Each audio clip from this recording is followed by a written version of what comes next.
everybody. Hey, what's going on, guys? I am Janae Strother. I'm Sean Spencer.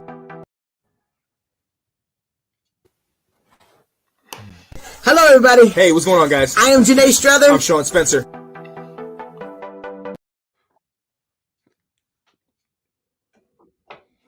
everybody. Hey, what's going on, guys? I am Janae Strother. I'm Sean Spencer.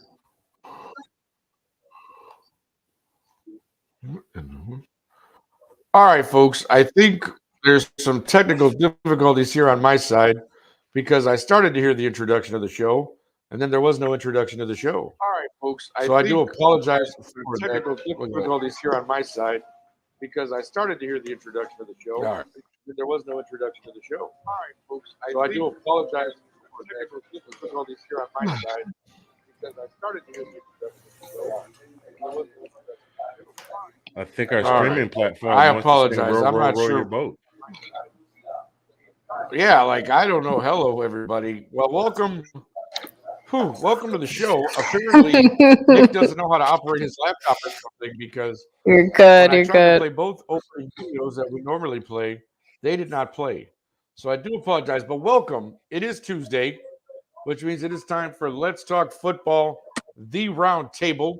You know who we are. You know what we are. We are here again for our final show of this football season. And I want to introduce, of course, my esteemed panel for this wonderful Tuesday evening. First, I'd like to welcome the lovely and talented version with Delilah, which just happens to be the longest running segment of this program. So please welcome again Miss Delilah Crespo. Hey, Thank y'all. you, Delilah, for this. All right. And underneath Delilah, we have the never met a joke he didn't like, never met an impression he didn't try, the one and only Mr. Fingers himself.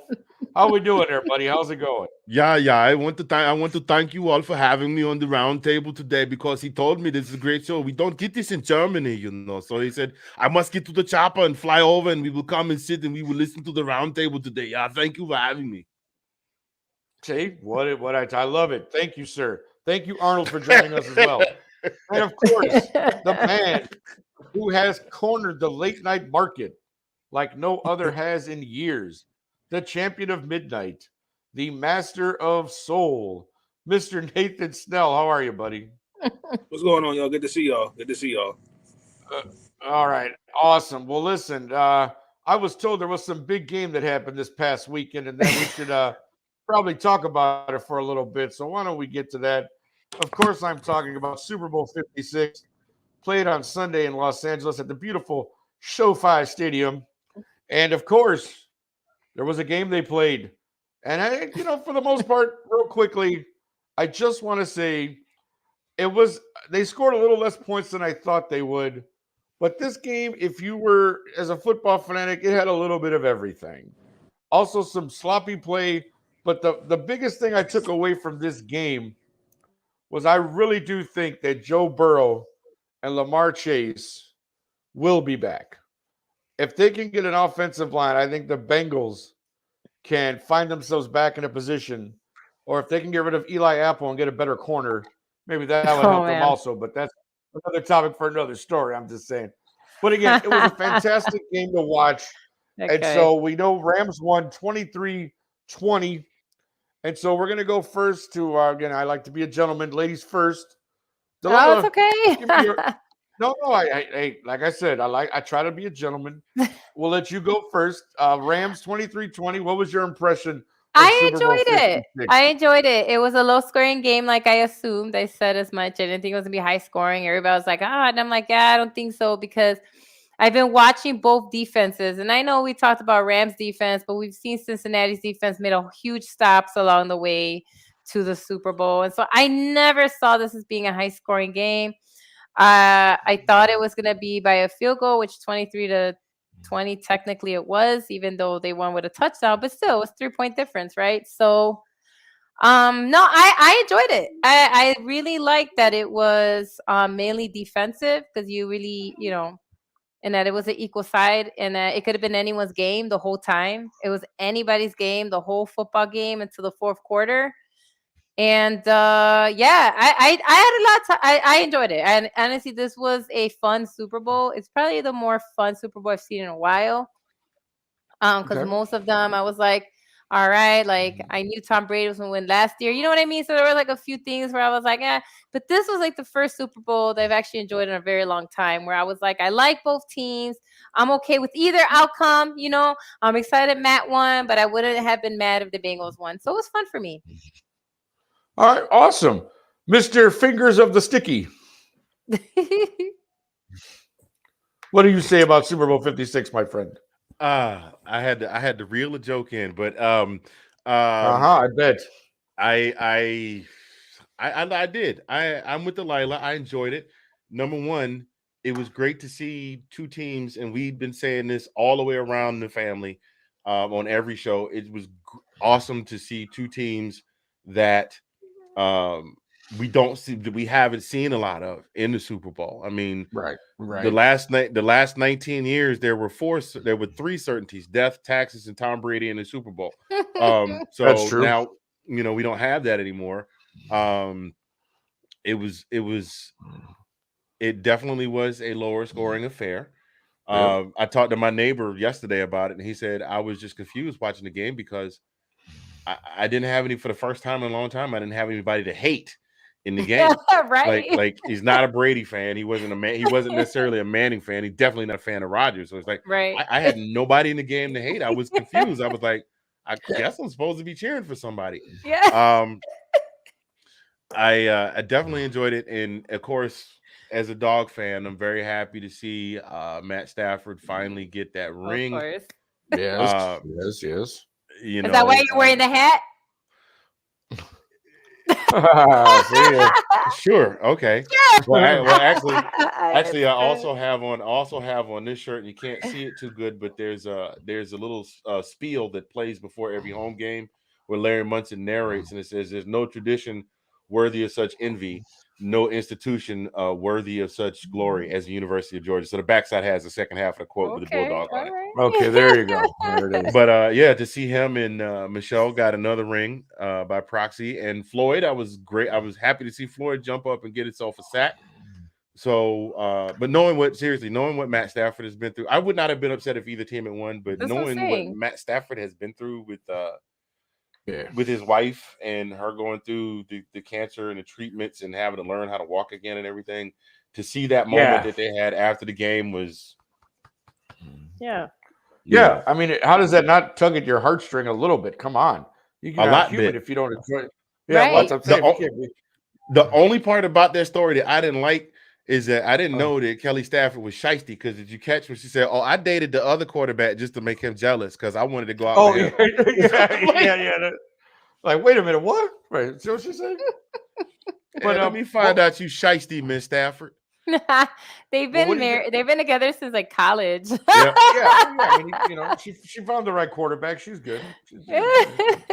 She suffered in Detroit like he did for those 10 seasons. It's fine. Oh, Whatever. she wasn't suffering too hard. She didn't have to go out there. She didn't have to go out there and play. She was just sitting Well, at that's home true. enjoying their paycheck. Well, sure, she was decorating. Hey, she was doing her thing. All right. Yeah. But well, this game had a lot of different. I really felt bad actually because in the previous, if you saw our Sunday preview show, when Sean was asking us about, I actually thought OBJ had an opportunity to be MVP of this game, and I felt he was actually on his way to that. Yeah. He got injured. What did you guys think of that? He looked like he planted wrong on his knee. And Yeah. just I kinda mean, he popped got the on him. first touchdown of the game, though, right? Yeah, absolutely. He was part of why they won, and I was actually For sad sure. to see him get injured because everything that like he's gone through, everybody's like, "Oh, he has an attitude." I'm like, but they say that about a lot of guys. They said that about T.O. They said that about Ocho Cinco, and it's like when you want to win and you're on a team that isn't valuing you, right? You're gonna be frustrated, and he Yeah. proves his point. He was. I mean, if you see what he did in LA in a few weeks, right? Like versus what he was doing in the Browns, I think it proved his point. And I'm actually sad that he actually has a torn ACL and might not come back next season. Yeah, that could I'm be actually really sad for him. But I'm glad he got the first touchdown at least, and that he has a Super Bowl win now, right? So like, he's got his ring. sucks that he got hurt. I really feel bad, and I hope that he heals up and comes back. But I'm glad he got it though. At least But he got that touchdown. And at this point though, he's been in the league for he's been in the league for a little bit. I mean, he's won a ring. He could pull the plug and say, "Hey, I've won a ring. I've done this. I've done this, and this. Yeah. I could retire." Now it just depends on how much longer he wants to play. Yeah, I think it depends on his injury too, right? Like what the prognosis for next season isn't good, is what I've read. But obviously things could change, right, with medical science and stuff. But well, see, that's the thing too, is that this is not the knee he already had done. This is the other knee. So now he's having another, like, serious surgery on his other knee. Yeah. So this, depending on, like you said, how he bounces back or how his knee feels when he comes back, that'll be interesting to see. But also too, how about the again, when OBJ went out, you thought, okay, now somebody else has to step up, and boy, did somebody else really step up in that second half, Mr. Cooper Kupp. Oh, with of his course. 2 touchdowns. I mean, yeah, but I mean, they really did. You have to admit that Cincinnati held him in check in that first half. And all of a sudden, the second half, he found another gear, whatever it was, and was able to really make the plays. And, Stafford hit him every time. He needed to, man. And that was. I didn't know that, Sean. That's good to know about OBJ. What did Sean say? He said that OBJ paid that there was a big controversy after the national championship because they had video of him passing out money in the locker room. Like, yes, I remember saying that. Right. Catch. Right. I got you. Yeah. But thank yeah, you, Sean. Please for joining us this evening, my friend. That's good to know. No, I love Cooper Kupp. I've been like, in the beginning, I wasn't sure. Sean knew from the beginning. And then as he started killing it, I was like, yep, I was on board, especially, seeing all the yards he was putting on. Oh my God. And the fact that like he did something in one season that took Jerry Rice in multiple seasons to do, right? I mean, literally in a single season, he won a triple crown and he has Super Bowl MVP. And I'm happy he got it, man. Like, he really went out there. He said, all right, I wasn't doing stuff like you said. My first half, they were double teaming me, which, because they know that's who they had to block, right? So Cincinnati knew that that's who they had to cover. And so, but he made it work, like, and I know that last touchdown is under controversy now because of the penalties or whatnot, but still, you guys touchdown. And I'm not saying I agree. I'm just saying that now it became a whole thing, right? Well, again, we've been talking about that all out through playoffs, right? Like the officiating has always been called into question. And what do we always say? Do not put yourself in a position where the refs. And actually, let's be honest, they got one because on that first touchdown, oh boy, grabbed Jalen Ramsey's face mask, turned him around, he falls down, and grabs a touchdown out of it. And that referee played Ray Charles just as Charles. Bird box for days. Man, that was so like obvious. But it wasn't, because I'll be honest with you, I didn't catch it till the replay. That's what we were saying. That's what we were saying, Sean. Live, and he was turned the other way because the field judge said he was looking back. Like, I didn't catch it either. I'm like, man, he just got burned for a touchdown. And then when you see the replay and you go, oh, that's why, because he grabbed him by the face mask. Now, the thing is, though, what I've been told by experts, I'm not a coach, but what they're telling me, it regardless, you never wait for a flag. You never wait for a flag. You have to coverage. I don't know. Am I wrong? That's what I was told. That's what I was told. It's like you played through the play, but like Nick said, once he fell down, he was a non-factor. I mean, and Ramsey was torched all day. Not even just that, the face mask was obvious, but he did not do his job that game. We saw all the coverages that all the guys got around. He just did not.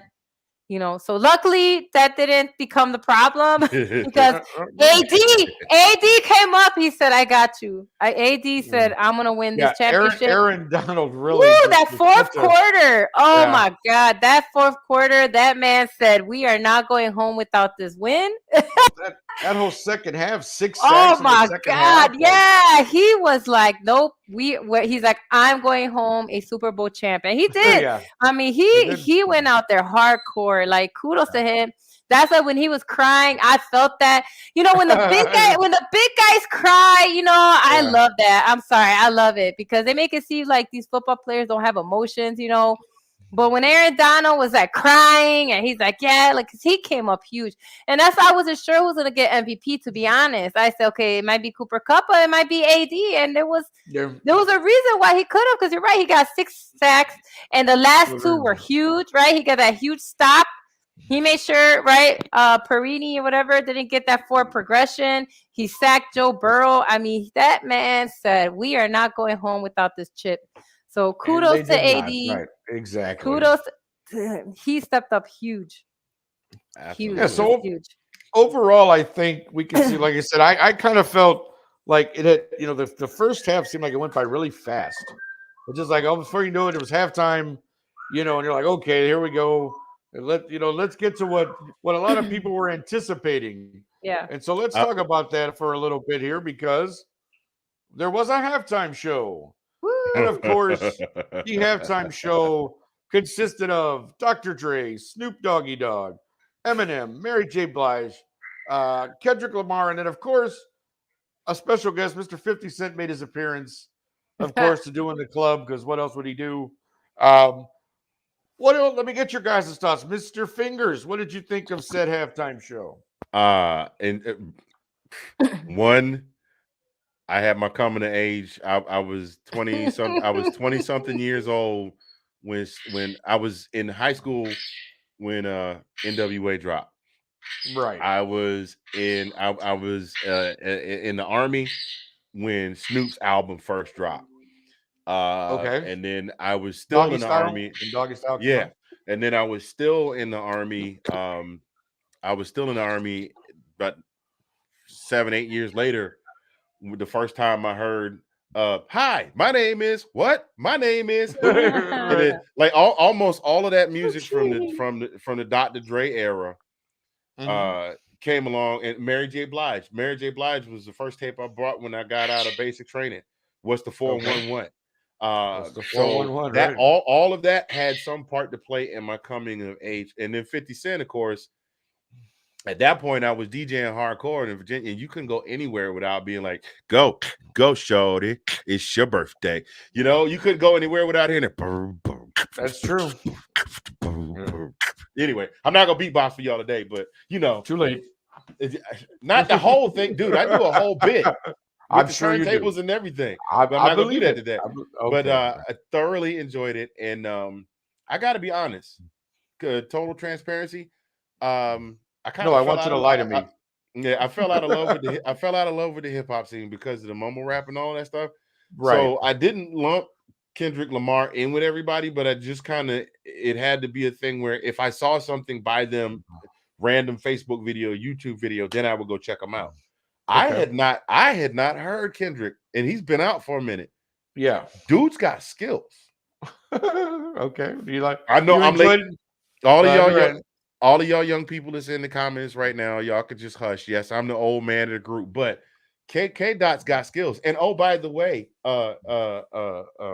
Delilah, you know that whole choreography thing that they did at the Super Bowl? Choreographer, it's a brother. We everywhere. I told you. Oh no, I could tell. Like I already knew. Like I. Well, yeah, you know it was a fraternity, like stomp and all that. Obvious. You knew what that was, right? Yeah, for sure. Yeah. Like I said, and look, as soon as I saw it, I was at home like, I see y'all. Let's go. That was so dope. That was so dope. I also like that he didn't do humble, right? Because that's what everybody knows. So I like that he's like, nah, I'm not gonna do that one. I'm gonna come out hard. I'm gonna come out, we're gonna stomp the yard, right? Well, I guess that was kind of the theme, though, right? They were doing songs that Dre had produced for them, right? Even Mary J. Blige did "Let's Get It Crunk," and then right. They all did songs that Dre had basically produced for them, which I thought was kind of cool. See, one of my favorite things about it was the setup and the set. I like if you notice, it looked like Dre. It made it look like Dre was producing them as they were singing. Yeah, I like he was that. at the little control panel, and everybody started doing their thing. And Dre, I thought that was pretty cool the way they had it all set up and the way everybody came out. 50 Cent comes out upside down, just like a video. I loved it. Exactly. Eminem comes out and he kneels right by the piano in honor of even though they told him not to kneel. Of course, Eminem was going to kneel. Come on. He didn't tell him not. He didn't tell him not to. He's like, "No, I'm gonna do it." There's a But whole yeah. lot of things they told him not to do. They did anyway. You can't tell Eminem what to do. I don't know if you've been following his career, Or but Snoop. Exactly. Or Snoop Or either. Dre. Yeah, Snoop. I was laughing when people are like, "Oh, he was getting high before the show." I'm like, "Is the sky blue?" Like, Right. Do you know who Snoop is? Really? I was Like, you must be brand new. Did you Right. just get here? Yeah. I mean, the man got a song called "Rolling Down the Street Smoking Endo." I was like laughing how that was like news. I'm like, that's not news. Yeah, exactly. Like, where is that? How is that? It would have been news if he didn't get high before the show. Now that would have been like, oh man, he didn't get high before the show. Exactly. That would have been like. That is exactly right. I agree 100%. Right. No, that None show of was should have been awesome. I know that all the boomers and all these like old people were super upset, but Gen X and elder millennials had a great time. I can appreciate talent though, and I get and again, you're not a boomer. No, but I'm 49. I'm in the older generation as well. That's almost right there on that cusp of these. Get off my lawn, you kids, and your rap music. But I'm just saying that. I can appreciate artistry, and that's my biggest thing. Sure. I want to be entertained. If I'm watching a halftime show, I want to be entertained, regardless of who it is. Oh, absolutely. I also need people to get off of 50 Cent having a little bit of belly. The man is still swole. It's harder to get rid of the belly when you're pushing 50, okay? But he's still. That's why you see me from here down. He still swung up on those bars. There's so many guys out there that I know can't even do that stuff. So stop it right now. We're making fun of 50 Cent's weight. That's right. That's why you only see my head in pictures. This is all I'm showing you. You ain't getting none of the rest.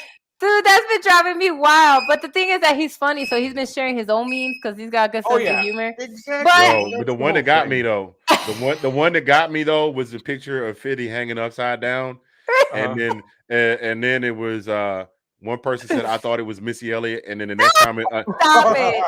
the next comment underneath it said, you can find me in the club sandwich. Oh no, come on, man. I think they went too. I'm like, he still hopped up and hung upside down like it was nothing. There is not a lot of men I know that could do that. So I joke and I kid, but I guarantee you they'd have had to call the EMTs. They'd have pulled that curtain back and be like, and he was still rapping. Like, so it's like he swung upside down and that man was still rapping. Y'all like, I love that. That was a nice touch. I like that Anderson .Paak was on drums. Yes, Anderson .Paak was on drums. He was having his best life. Like, just see, he was so animated. He was having a good time. He looked like a little kid who got to exactly. Like he's like this has been a wonderful year. All these songs with Bruno Mars. Now I loved it. I love the set. I love the whole thing.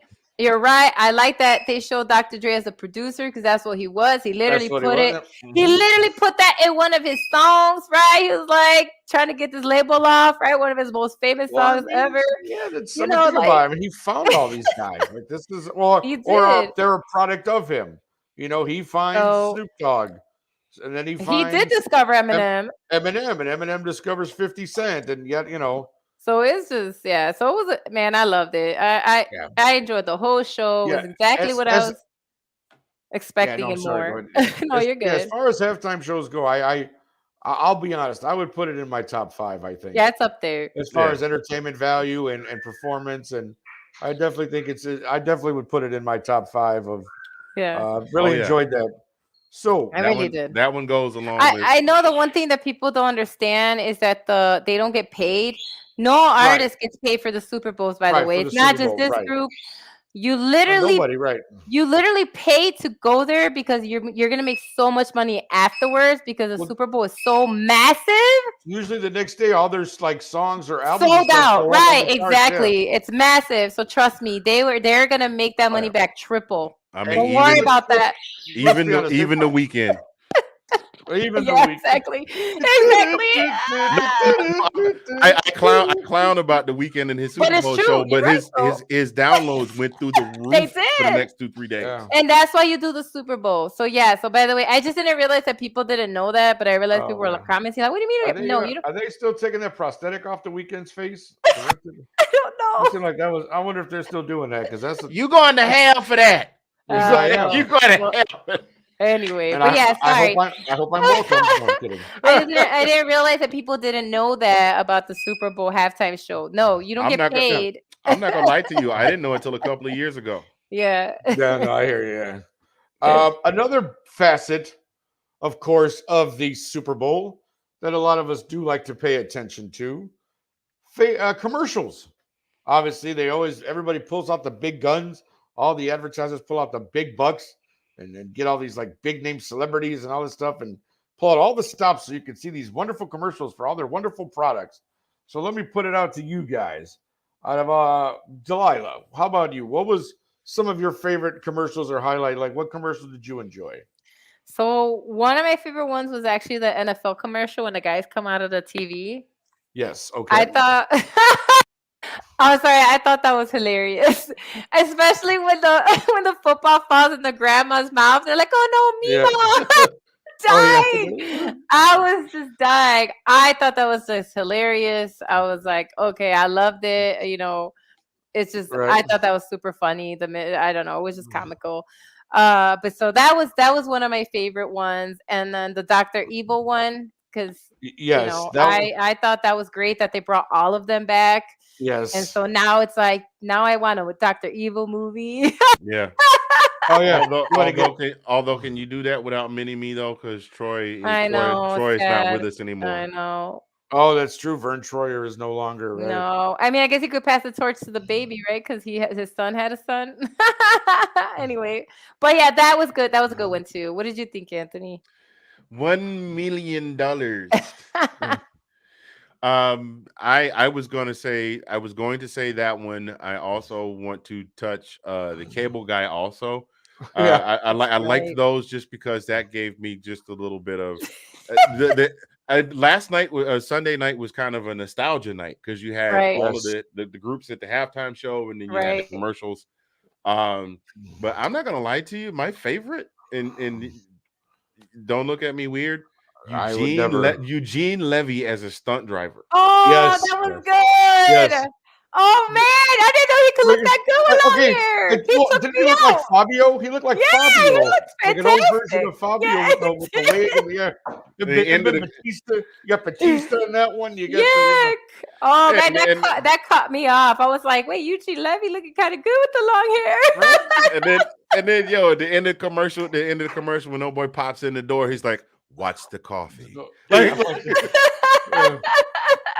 For sure. No, That was a good one. That was a good one. That The was a only good one. disappointment for me with the commercials was that I think, unless I missed it, now I got to be honest, I didn't get a chance to catch them all because I was busy cooking. I saw the food. I saw the spread. But I only saw one Budweiser commercial. There were not a Okay. lot of Budweiser commercials. Yeah, More like and the usually other Bud is stuff. pretty well represented. It's But usually yeah. they were promoting more like that Flavor Town, like their Bud Light stuff. Yeah. And like, what's going on with the salt? When did seltzer start taking over beer? Anyway, Yeah. different. Oh, and I Right, don't exactly. and the one with the sloth and the animals doing push it. Oh. Yes. Oh yeah, that one was pretty good too. You know what one I like? One of the ones I liked. I'll go through a couple, but it was one of the things because I love the show so much. Mm-hmm. But the commercial with Jamie Lynn Sigler and Robert Eiler from The Sopranos, where they recreated the opening of The Sopranos with her driving the car. Right. Like that just for some reason that just got to me, and I'm watching the whole they literally went through the entire opening, and then all of a sudden you see Robert Eiler, her brother, who played her brother for all those years. Right. They get out of the car and they hug, and I was like, I had like a tear coming out of my eye, man. I was all like, oh, The Sopranos, I love that show. So Yeah, that was a personal favorite. But the other one I enjoyed was like the Keeping Up with the Joneses. Oh yeah. Jones and Tommy Lee Jones. And then Jonas is like, yeah, it's Keeping Up with the Jonases now.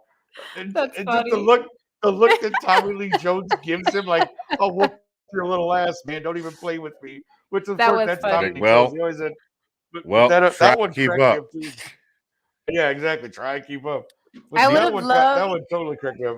I would have loved Tom Jones in that, even though they were doing a Tom Jones song as part of the commercial, but Right. Well, that's maybe Tom that was part of Jones. the thing. Was it? Yeah, I You know, could, I you know, know. that's But I tweet it still would have liked it. exactly. I thought he was the one that's going to be popping up exactly. But when it Oh, was Jonas, right. that was funny.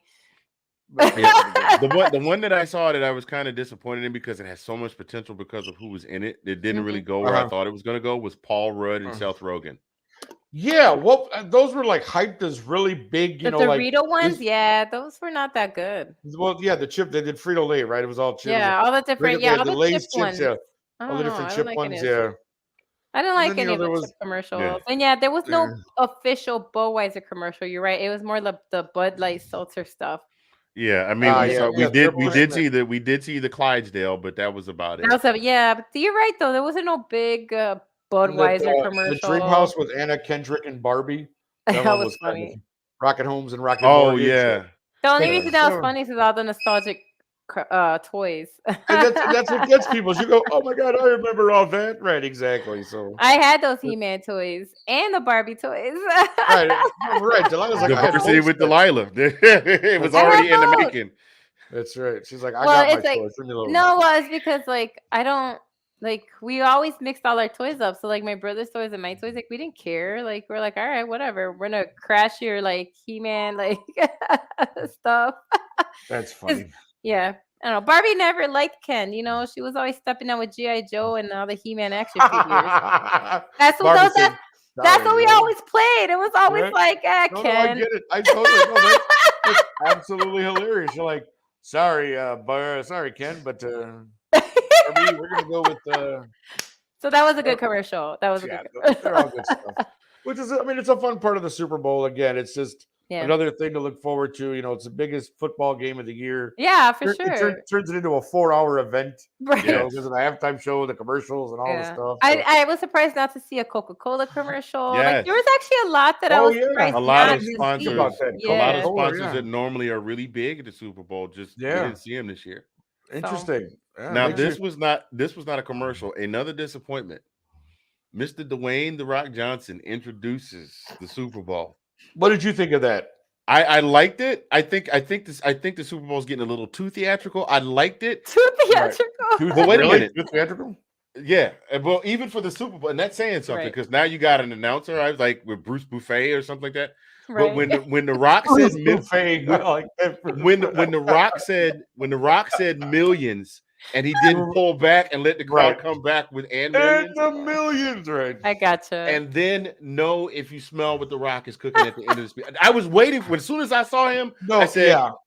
he's getting ready to Because he did the whole one in the video. He's like, finally, the Right. super, you know, like, so you kind of thought, okay, he's going to do all the catchphrases, right? Right, He's going to do the right. millions. He's going to do it at the end. He's going to say, if you Yeah. smell, right. And you're No, right. out I of can see people's why. eyebrow. Yeah. Right. Not even a people's eyebrow. Right. Come He on, man. We didn't can't give even a the people's eyebrow. I could see why the disappointment. I was laughing because he was all in purple. They were comparing him to what's the Well, what was he wearing? Like what was the McDonald's monster? Grimace. That's what they were comparing him to. I understand that I don't have the greatest fashion sense, but that looked like two different shades of red that did not go together. Like, what was he That's wearing? what they was wearing purple, two shades of purple. That's what they're comparing Well, him you to. know Grimace. what? Like, what? When you're Dwayne "The Rock" Johnson, you can wear whatever the hell It's you true. want. You can. Just You saying. can. That's And true. not, okay, and not I mean, to be, I not to couldn't be get away with wearing perverted that at or the anything, Walmart. But didn't it look like it had crotches on his pants? Too? Like, it looked like it had an extra long, God. like extra long crotch patch or something. Like, how long are those pants? No, Like, come on, don't wear that. right? Like, what are you wearing, bro? I know Sean you're the said, Rock. Sean was said Come Cat on. wanted to crazy. get Sean No. said Cat wanted to get him that outfit.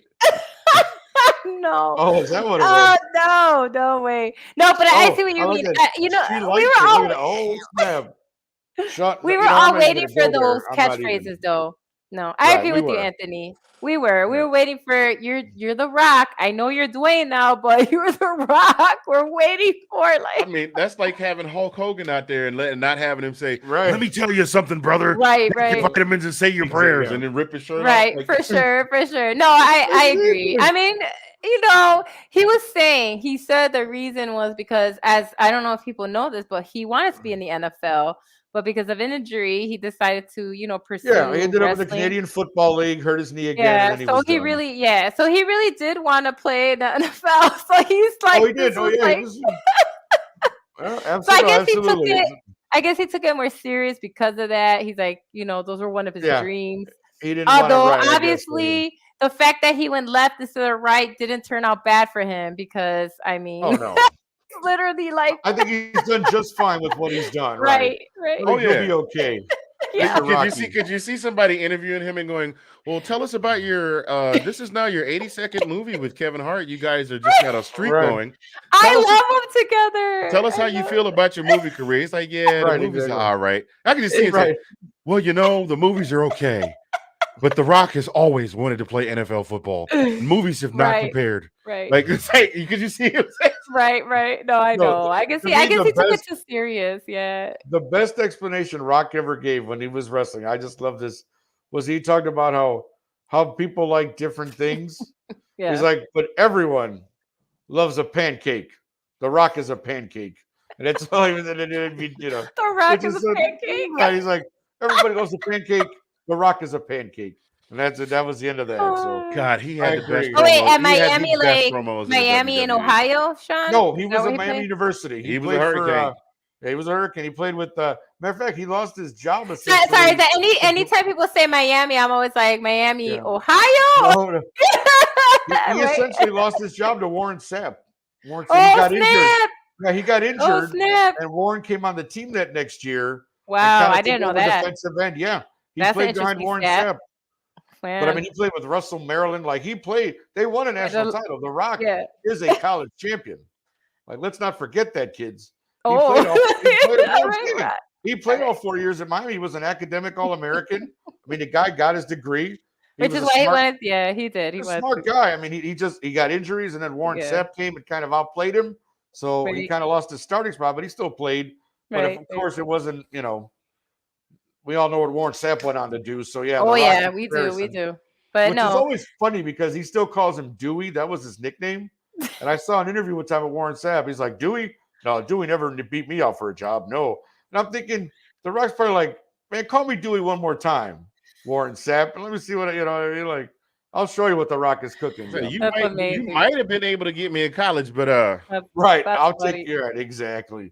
That's All funny. right. But yeah, Well, but that's all. That's all. That's yeah. why he took it serious, I think. But I agree. I think we were all expecting more theatrics. course. All right, ladies and gentlemen. So let us move on to the longest running segment in the Let's Talk Football Roundtable. It is now time for Diversity with Delilah. And this week, Woo. Delilah brings us Charles Haley. Delilah, take it away, my dear. All right. Charles Haley, he's a Virginia boy. So he attended William Campbell High School in Aruna, Virginia, where he actually was a 3-year starter for the football team while he played linebacker and tight end. As a senior, he received Defensive Player of the Year honors, all Region 3 and all Group AA accolades, while helping the team win the Seminole District Championship.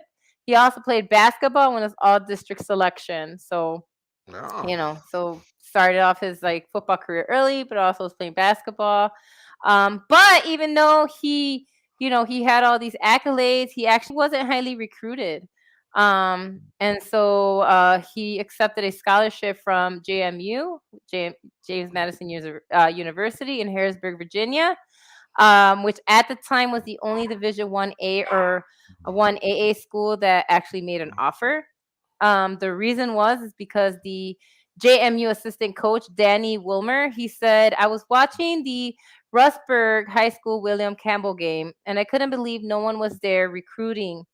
I was worried the big name programs would be there, but they were nowhere to be seen. You could look at Charles and see he could play in the NFL.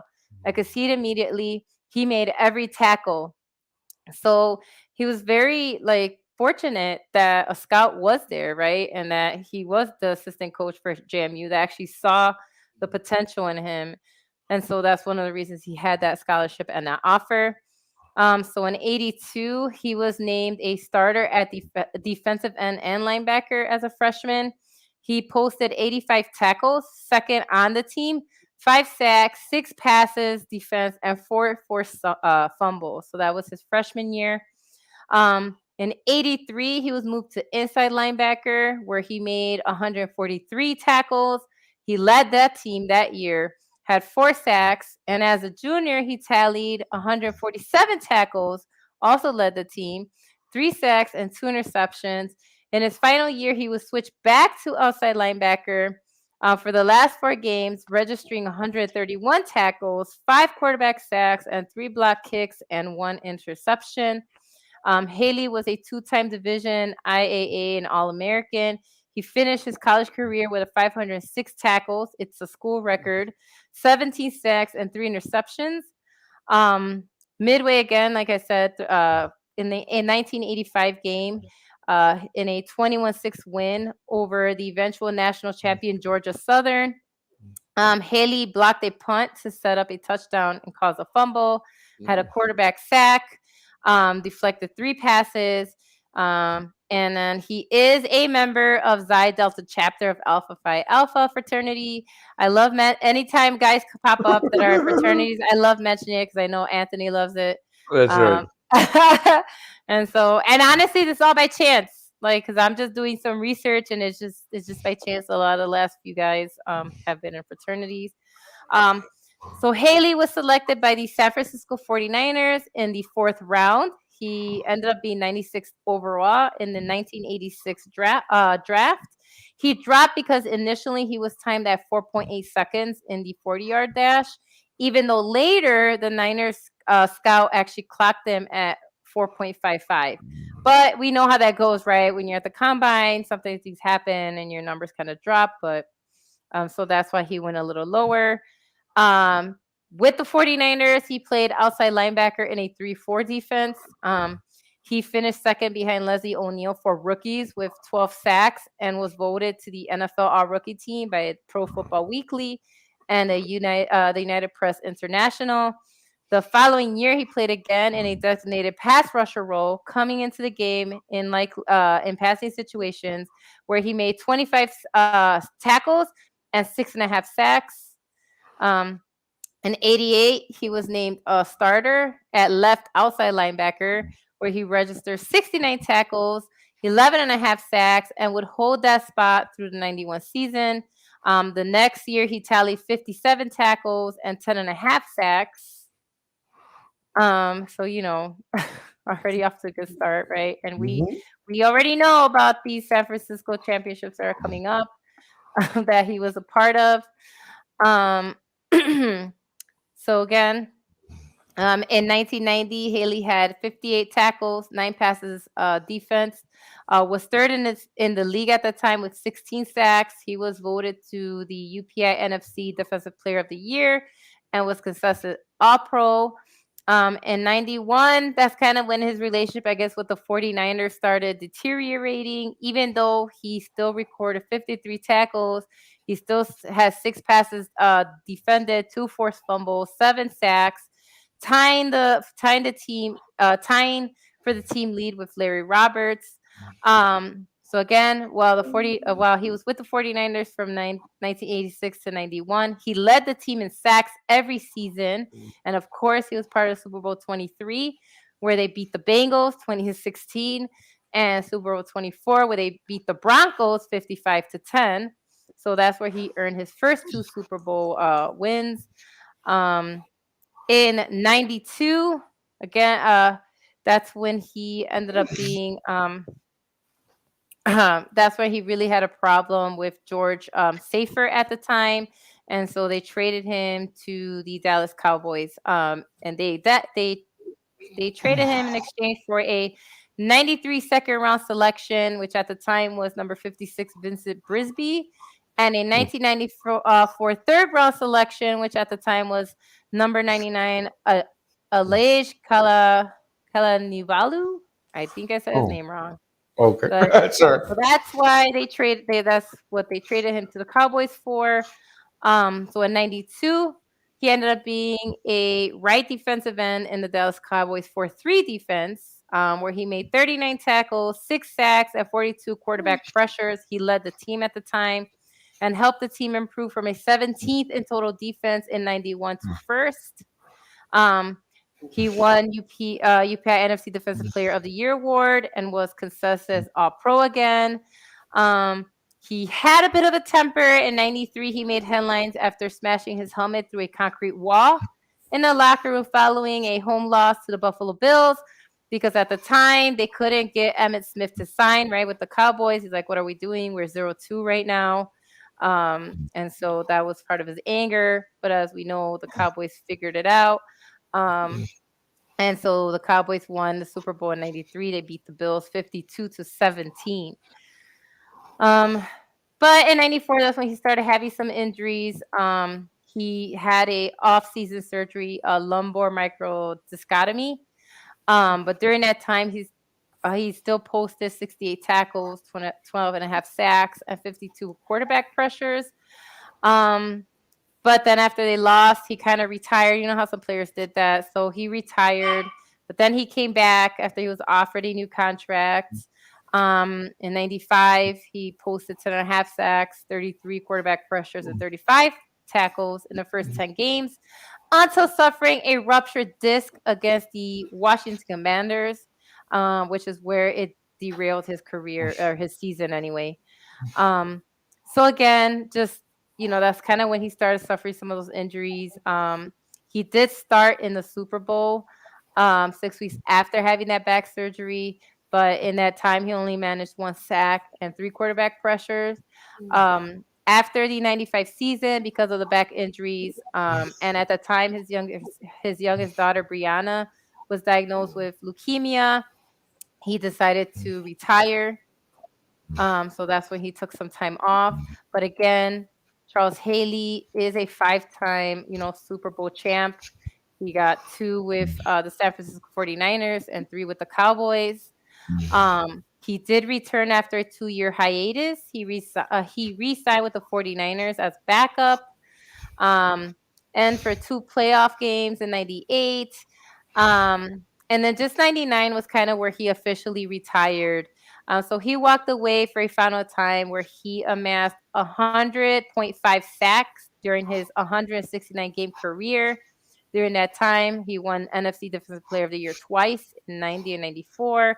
He was voted to 5 Pro Bowls and named All-Pro 2 times, once as a linebacker and once as a defensive end.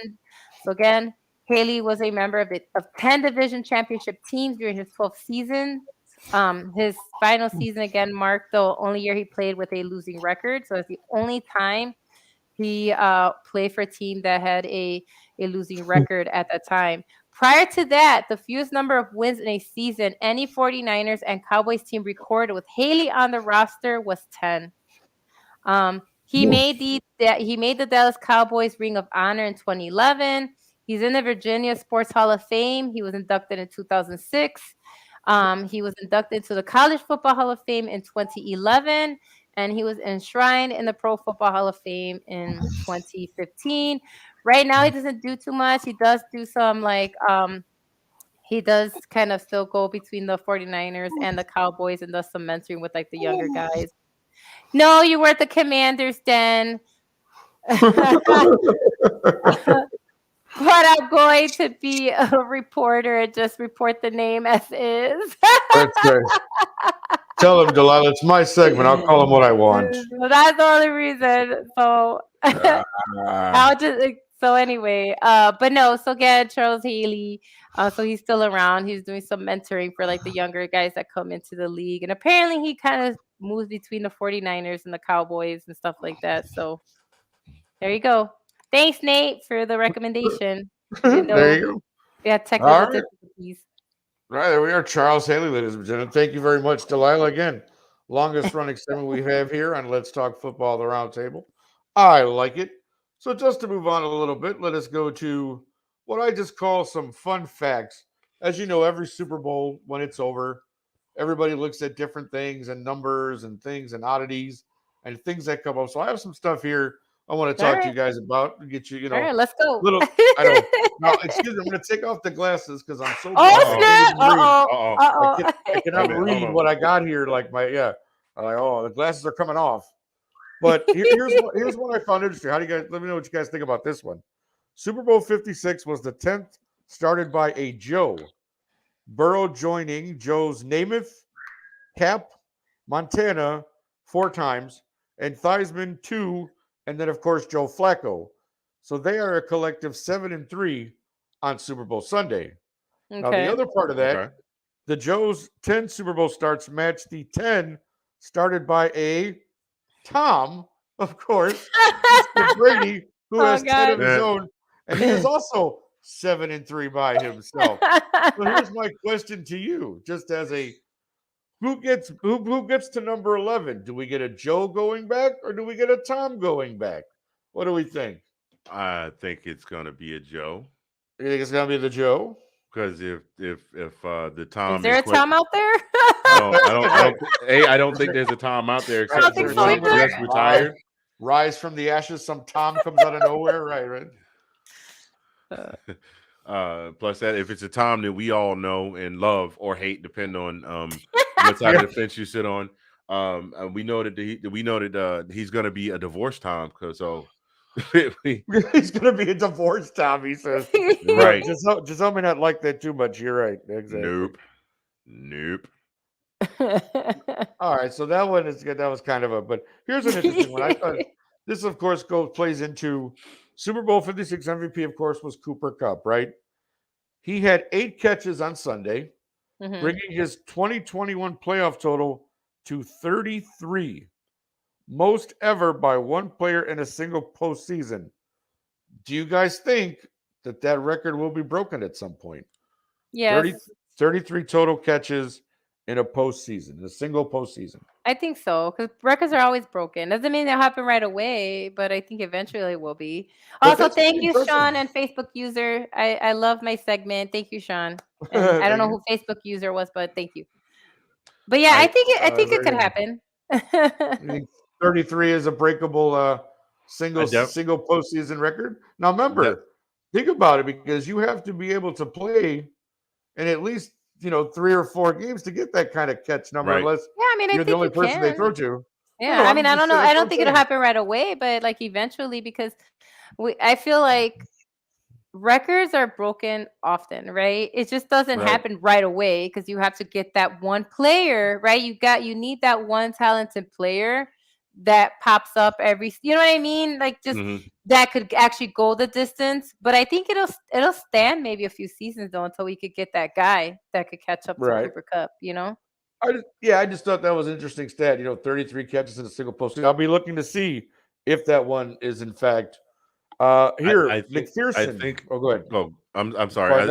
I think if the Bengals make it back, I think there's a potential right there with Higgins, because Higgins is Higgins is a bad dude.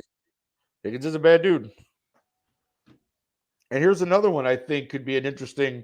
Now this is for the kicker. McPherson, that kid has been money all year for Cincinnati. McPherson's 14 for 14 ledger on field goal attempts is a record for most makes in one postseason without a miss. So that's 14 made in this postseason for McPherson. Was it, so that could be one. What do you think about that one? Without a miss. I think that one will hang around longer than the passing. Okay. Because like Sean is saying in the comments, with the NFL being a passing league, it's almost a guarantee, especially if you have a team come in with a good passing duo that, the number one receiver will definitely break that record. But kickers, there's already a lot of pressure on kickers to begin with, but you're talking about the type of pressure. There's a whole different pressure between the regular season and then the playoffs. Right. Agreed. That's how you wind up having things like wide right, or you have or you have the kick holder fumbling the ball Yep. when you're trying, you know what I mean, or not to dog you guys' team, but I don't know if it was a playoff game, but just The double the doink, double yes, doink, yeah. it broke our hearts. Yes. Yeah, we know about that one. Thanks, Andy. Thanks, Mr. Fingers. Oh, you're welcome. You're welcome. You're welcome. If I gotta hear 28-3 one more time. No, and that's what I'm saying. So I feel bring it up again. I got a finger for you. Oh Lord! Oh Just my kidding. I'm God, just- Nick! I'm No, just but I kidding. think the kicker one will last longer. My man, I can just fist bump for that one right there. Only because, like, in order for to happen, like, they had to also win each round. You know what I mean? Yeah, and that's what make I'm it to saying. the Super Exactly. Bowl. Right. Yeah, So you I got feel like the kicker record will actually last longer than the passing record. Yeah, fair enough. Like I said, just some fun stuff I thought I'd throw at you guys. I want to throw out one more before we get moving here. Because again, when we all know this one, Cooper Kupp obviously became the first whiteout in 1 year to receive the Triple Crown, the Offensive Player of the Year, and Super Bowl MVP. Will we ever see that duplicated again? Doubtful. In a single season? Yeah, that's doubtful. I mean, Jerry Rice did it in a career, but not a single season. Right. So yeah. I mean, you did and Jerry Rice is hands down GOAT. I mean, He is the GOAT. you got Jerry Rice, and then you got a small number of people that right up under Jerry Rice. He's GOAT. And it took him all that time to do it. Cooper Kupp did it in one season. Yeah. I don't foresee it. I love his story because even though he comes from a football family, right? We know his father played for the Cowboys and his grandfather, I forgot what position his grandfather played. He wasn't a quarterback though, like his dad was.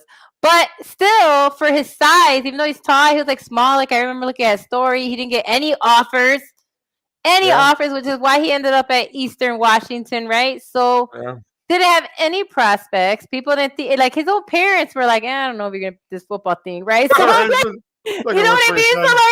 So like they weren't even sure like where his career would go. And so for you to come from a football kind of dynasty where people are like, what happened to you, right? Right, what happened to you? Did you fall off the turnip truck, as they say? Like, and so like, but he made it work, man. Like he was like, all right, I'm gonna come out of this school nobody knows. Right. Like he's like, and and who worked hard, and I give him kudos. Like seriously, like I give him all the accolades. Like I think it's fantastic that I did too. He turned this season into something that we were all like. Which is what I talked about last week, because everybody was talking about the Joe Burrow and Jamar Chase connection, which I don't hate on that. But then I was like, hello, we're forgetting Cooper Kupp, who's been like a stud all season. I just really hope it, and again, I'm not saying he will be, but I really hope he's not a one-hit wonder. We're like all of a sudden his career just goes down after this, or like injury or whatever. You know what I mean? Like it's just for sure. I'm hoping he sticks around for years to come, because that guy's exciting to watch. You're right. Football, let me tell you. What do you think, Anthony? That's right, Mr. Fingers. I can't hear you, sir. You might be muted. I'm sorry. I'd like to. Anyway, I don't see that record being broken, man. I mean, that's a tough one to break. Yeah, that's the thing. Wow. You want to talk about you want to talk about continuity of family history. I mean, even his dad came from. I didn't even know Pacific Lutheran University had a football team. There you go. That's where his dad. Wow. That's where his dad played college ball. He got drafted in the 5th round by the New York Giants, and then wound up playing for the Cardinals and the Cowboys. Wow. So, that's right, the Phoenix Cardinals, right? I saw that too. That's right. The Phoenix Cardinals. Right. Remember before they just went on ahead and said, well, we might as well go ahead and represent the whole state. So we'll go to Arizona, right? Yeah. It was St. Louis to Phoenix and then Arizona. Okay. All right. Well, it's about that time, ladies and gentlemen. One of the other most popular segments we have on this show is that we've come to the end of the show. And so how do we end it? How do we end it? One last word. Did I get it close, Sean? Was that close to the way Sean would do it? I don't know. Yeah, buddy. One last word, of course. This is yeah, buddy. This is where we take that opportunity while I'm stuttering to find the banner to put up, because Nick is slow and it's been one of those days. But here we go. One last word. Let's go around to each other.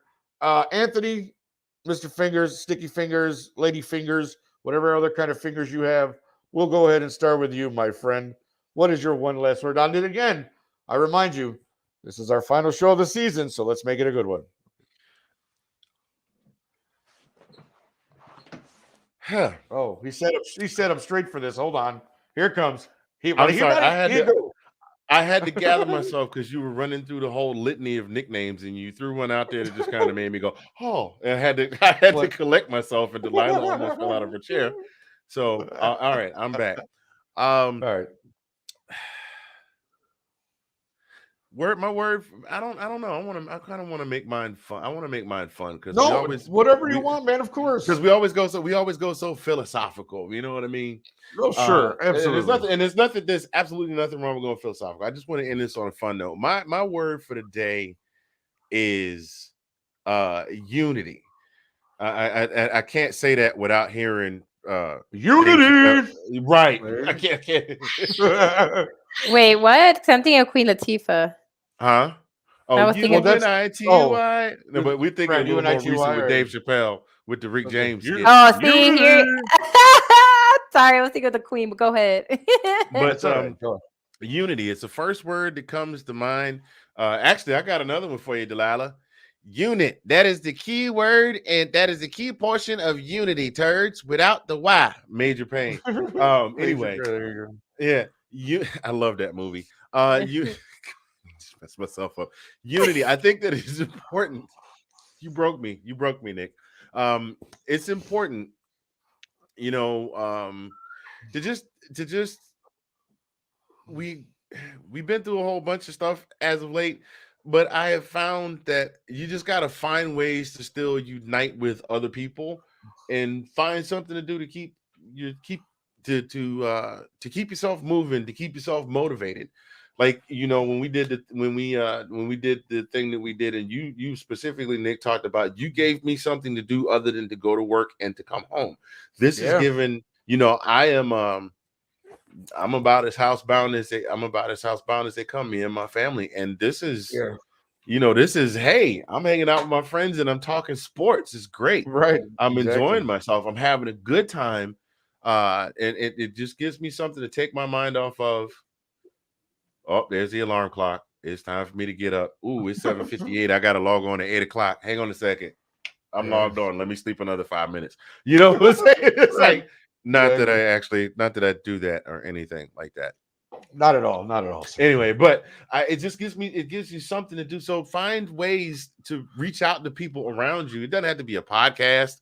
It doesn't have to be a podcast. It could be, everybody was real big into all of this stuff in the beginning of the pandemic, where we were all doing all kinds of great things and singing "We Are the World" and doing all kinds of great things. We're trying to do all kinds of great things on Zoom. But I just think that take some time to reunite with the folks that are important to you, because for sure we lost touch with a lot of people that we say are important to us as we draw further into ourselves. And this is great. This is a perfect example. I didn't know you guys before last year. Now I'm sitting here on this show 4 months ago, I think, right? Like I met you guys when we did the draft show last year. Was it okay? Was it? Because Shay Shay had to come on and have something to say, because I was talking about the Atlanta Falcons draft pick. Oh, that's right. There you go. Yeah, you were. That's right. I'm sorry. We were in a bar and we were a bit lit, but yeah, you're right. You did the show. I forgot. That's why y'all don't remember. Somebody was at my buddies. Anyway. But I didn't even know you guys a year ago, and now I'm not only doing this show with you. I'm doing another show with my homeboy Colin. Every now and again, I'm doing a show with you now, Nick. So and it's something. Oh wait, are you guys doing a show? Is that the popcorn and movies thing? Yes, it came back. Yes. Once again, that's right. It's back. Once again, you have judged correctly, Lisa McDowell. There it is. So it's unity. That's my word for today, because I can talk about it for a long time and yes. then get the preacher voice on and start preaching about it. But I didn't come here today to tell you that the race Absolutely. is given to the swift or the battle to the strong. That's I right. didn't come here to tell you why the birds fly up in the sky. I come to talk to you about a philosophy that was given to us by the young prophetess Dana Owens in the 1990s. UNITY. Yes. Spell unity. Yes. That's right. Well, I don't know where. Well, man, I don't know. Can you top that, Delilah? What was I that? don't know, but I like how you used her government name, but it's all good. Dana Owens. Well, you act like she hiding from the FBI on some Suge Knight charges. I don't know when she's ever gone by Dana. Yeah. Right.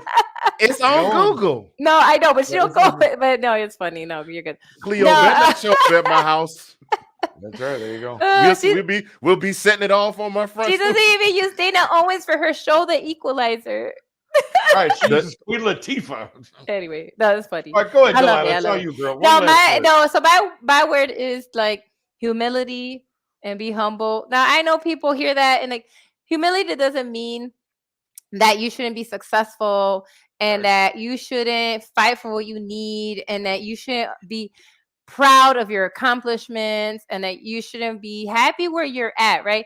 No, and I feel like people confuse that stuff, but humility means that when you do kind of attain or you're just kind of remember those around you, right? That's all it is. I feel like people always confuse humility and make it seem like you have to be meek. Humility isn't meekness, right? And it's like, so it's just, remember who you are, remember where you came from, and just like, just kind of be humble, not to quote Kendrick Lamar, because it's, there's nothing wrong with that. And then again, it doesn't mean you shouldn't strive for success. It doesn't mean you shouldn't be proud of what you've done. And it doesn't mean that you shouldn't be selfish sometimes for yourself in order to be healthy mentally and physically.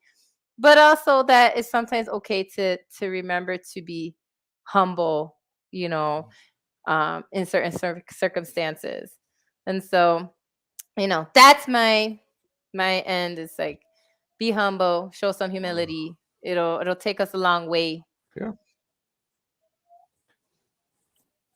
Agreed. Okay, I guess it's my turn then. Well, I'm gonna take probably a couple minutes, so this may take a little longer than, but thanks is my big word, my one last word for this, because as you know, this is our last show of the season for now.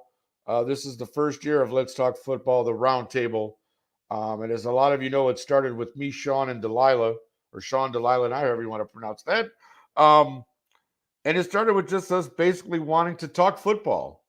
I mean, and it totally morphed into something that I couldn't have even dreamed of. Like everything that's happened in this last year was doing a live draft show and being on every Tuesday night or Monday. We did some Mondays, then we went to Tuesdays.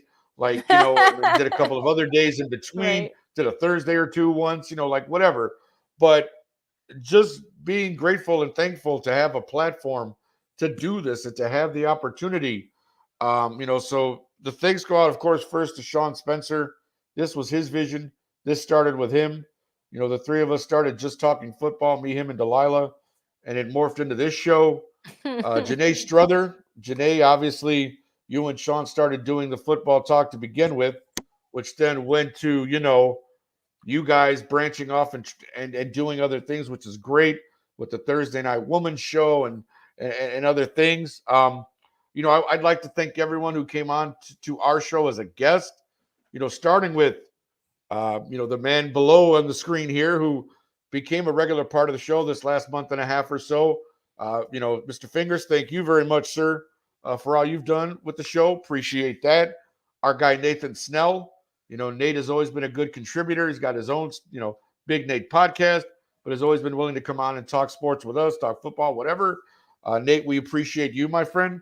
To our other family, we got Katie Alverson, we've got Ash Swinton, Sydney Swinton, David Wright, Bobby Wills, Will Kramer, Ablo, everybody who's appeared on the show over the last year. Hope I didn't miss anyone. Whoever else Thank you. So how did you forget Dylan? Well, our contributor. I was going to get to him in a minute. Our contributors to here, Wendy is always watching. Cat Hughes has always been a huge supporter. Like I said, everybody's watched. Kyle, Dylan is a special kid. For those of you who watch our Sunday show, you know how special that kid is. 14 years old, guy knows more than I'll ever know in my feeble mind. That kid retains information like nobody's business. So really, I want to thank everyone who has made this last year of Let's Talk Football, the Roundtable, as special as it's been to me. I mean, I love coming on here every Tuesday to talk with you guys. Never did I think I'd be hosting the show. To be honest with you, that was not in the cards initially. Sean was always the host, but we made a transition, and I hope that transition went well, and I hope you all enjoyed that transition. Again, which allowed us to transition into bringing on, Mr. Fingers, Mr. Handy, bringing Nate on to kind of, round out the hosting part of it. So again, I want to thank all of you. Just thank everybody who's watched over the last year, who's contributed in any way, whether it's comments, watching, an encouraging note, whatever. Because, in the end, man, we're all just here trying to have a good time, right? We all live. We're all trying to do the best we can. We all have our jobs. We all have our other things that can be stressful. But this is a time for us to come together and just have a little fun. And so I hope it's always that for everyone. I hope you always, we'll always be here. Again, we're coming back. There'll be a season 2 of Let's Talk Football, the Roundtable. So we're going to take, to that note, we will be taking a few weeks off here. We're all going to, get re-energized and get ourselves going again and get some things done, some spring cleaning. We will be back sometime in March. We'll do some pre-draft stuff, talk about all the coaching changes, see where that goes, and all that stuff in preparation for the draft at the end of April. So again, and then when we come back for watching. Oh, what? When we come back, I'm making waffles. There you go. as long as you don't forget the syrup, my brother. Never forget the syrup. No, sir. Cannot have waffles without the syrup. That's right. But seriously, thank you all. Thank you all for watching. We really do appreciate you. And all I can say is one last time for the Let's Talk Football family. Below me, as always, the man, the myth, the legend, Mr. Sticky Fingers, also known as Anthony Handy. My lovely co-host from day one and the longest running segment, as we like to say here on Let's Talk Football, the Roundtable. Diversity with Delilah, of course, Delilah Crespo, a dear friend of mine. I'm Nick Rosario, and nobody else ever will be. No, I'm kidding. Thank you guys all for watching. Have a great week, seriously, and we'll see you on the flip side. Bye.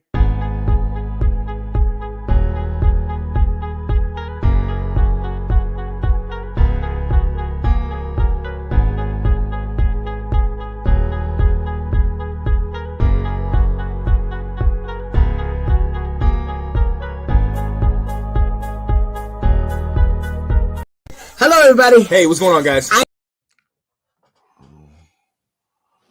Good show, bro. Hello, everybody. Hey, what's going on, guys? I am Janae Strother. I'm Sean Spencer. We are back. We are back, ladies and gentlemen. I gotta go out and hold up. Come on. The line. The line. All right.